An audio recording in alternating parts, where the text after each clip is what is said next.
Welcome to the Tech Egg. Don't get scrambled. Enjoy the video. In this video, I will explain how to program an Acura TL key fob. First, gather all the key fobs you intend to program, including any existing ones. It's crucial to have them all ready before you begin the process. Next, make sure your car's battery is fully charged to avoid interruptions.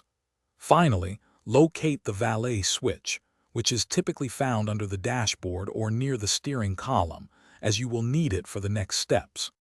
Now, let's get your Acura TL into programming mode.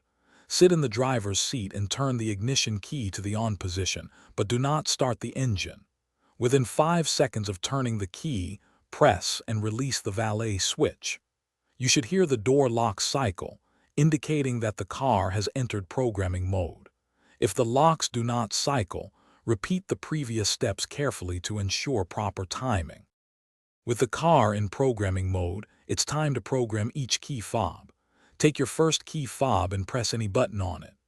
The door lock should cycle once more, confirming that this specific fob has been successfully programmed. Immediately repeat this action for all other key fobs you wish to program, pressing a button on each one sequentially.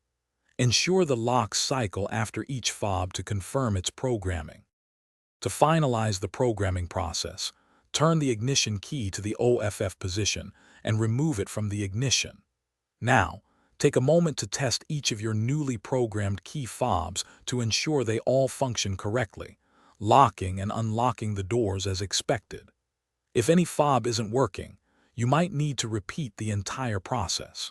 For those looking to improve their financial well-being, check out the description for a link to a fantastic book, The Simple Path to Wealth, and other great deals that can help you on your journey. Thanks for watching. Consider subscribing if I helped unscramble your problems.